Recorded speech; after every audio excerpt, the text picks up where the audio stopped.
What's up, everybody? D-Man back. Welcome to a brand new video, and today we're going to be doing another Godzilla vs. Kong news and updates.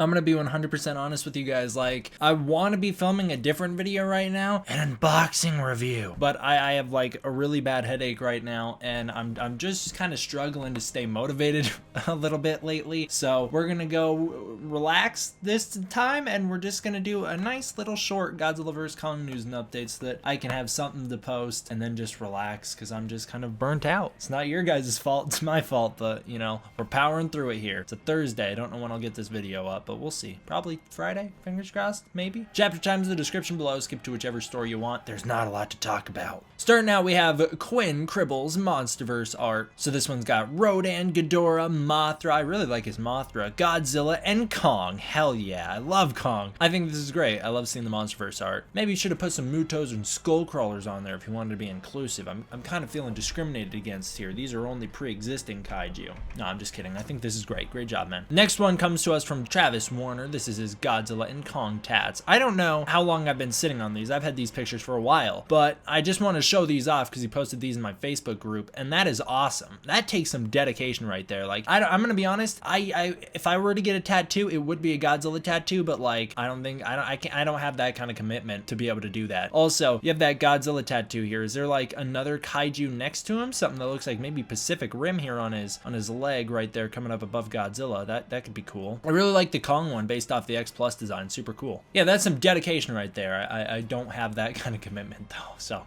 I'll probably never wind up with tattoos. This one blew up recently, and I think it should have. It's pretty cool. It's from someone named Tapwing. I think that's how you say that. Tapwing. Tapwing's Kong vs. Godzilla art. I say Kong vs. Godzilla in this case because it definitely looks like Kong's the one who's doing the attacking here. I hope that these aren't the proportions in the movie, because our poor boy Kong is just gonna get clapped if that's the case. So I'd hope that Kong's a little bit bigger in the film so that he can go toe-to-toe with Godzilla. And I know, just cue Godzilla fans going, "Oh man, King Kong doesn't stand a chance. Just wait for one atomic breath and Kong is dead, and Kong's too small to fight Godzilla." But as we'll talk about here in a minute, you can change the proportions on any of these pictures, and that will all change. All you gotta do is scale Kong up a bit, and Godzilla doesn't stand a chance. Alright, next up is Seth R's Godzilla vs. Kong digital art. This one's awesome. I love this so much. You have Godzilla about to fire the atomic breath at Kong. Kong looks super badass here, which is why I really like this. If you guys can't tell, I'm on a bit of a King Kong kick. Well, that is not actually the case. If you guys can't tell, I just like King Kong, and I think people don't give him a credit. I'm not actually on like a Kong grind right now. It's not like I'm like really into King Kong at the moment. It's just that I think people bag on Kong way more than they should, because Kong is a badass, and this picture helps to show that off. He looks super cool here. That's why I'm rooting for Kong in 2020, because people don't give him the respect he deserves. He beat Godzilla in 62. You can claim that he didn't, but he did. Kong won that fight. Give my boy some respect. Next up, we have Adrian 2099-1. Whatever. That's what we'll say. 2099-1. Adrian 2099-1's Godzilla vs. Kong art. This is super good. I don't know. Is this actually what he drew? I think he did genuinely draw this. This is amazing. The reason I'm questioning it is because this looks like something Matt Frank would draw. Like, this is professional stuff right here. You have Godzilla and Kong roaring at each other. It looks incredible. Like I said, this looks like a Matt Frank drawing. It's done all, I think, all by hand, which is just amazing. Blows me away. Great job, man. And then last off, I came across this in my travels, and I thought it was super cool, so I had to show it off. It's something called, well, this is what it was labeled as, Vintage Cinerama. I don't know what that is. Cinerama? Vintage Cinerama art. It's King Kong versus King Ghidorah. Super cool. And this is what I was talking about right here. With these proportions, King Kong could easily beat that Ghidorah. And, you know, that's Showa Ghidorah, so like, that's the weakest Ghidorah, but Kong could easily beat Ghidorah in this picture. And that's what I'm saying here. here. Whenever people are like, oh, King Kong doesn't stand a chance because he's too small, all you got to do is scale Kong up a little bit and he can easily beat almost any monster you put him up against. He's way smarter than all of them. He's way faster than all of them. And he's just stronger. He's physically stronger. Kong will be physically stronger than Godzilla in terms of if Kong lands a punch on Godzilla, it's going to hurt Godzilla more than if Godzilla lands a punch on Kong. The only thing Godzilla's got going for him is his big, huge tail and his atomic breath. That's it. I mean, Godzilla's also got more durability than Kong, but if Kong's fast enough, it's not really going to matter in a fight. That's what I'm saying. Give my boy Kong some respect, all right? Speaking of King Kong and King Ghidorah, this next picture is Richard Dorton, the actor who plays Ghidorah's left head, I believe, hanging out with King Kong on Broadway stage. That's really cool. I've been meaning to talk about this Broadway Kong thing for a little bit, not really focus on it, but I've been meaning to mention that there's a King Kong Broadway show going on right now, and supposedly it's like really good to the point where I've heard nothing but good things about it. And so I'm pretty interested in it. I don't,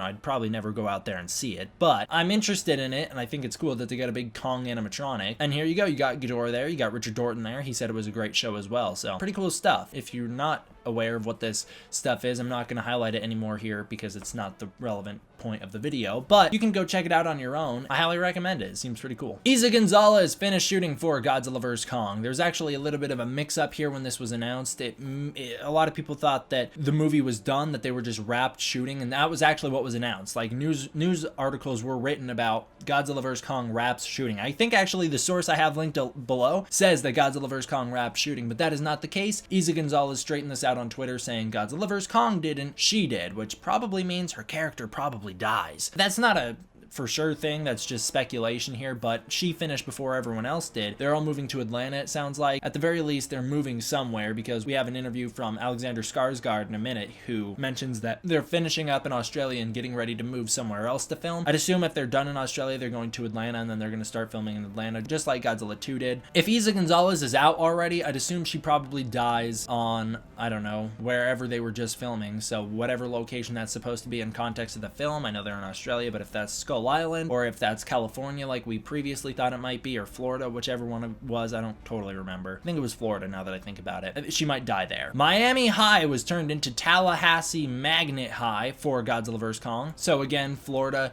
we got that thing going on, continuing with that. Yeah, they're filming in a high school, and they're using it for another high school. I'm not sure what the point of that's going to be. Maybe it'll be our kid characters, Julian Dennison, Millie Bobby Brown. They'll be in school when a monster attack happens. I have no idea. Alexander Skarsgård did an interview on another project he's working on, I believe called The Aftermath, but I have a link down below. It's a Collider interview, so you can check it out. I believe it was actually written by that Steven Weintraber. Is that how you say it?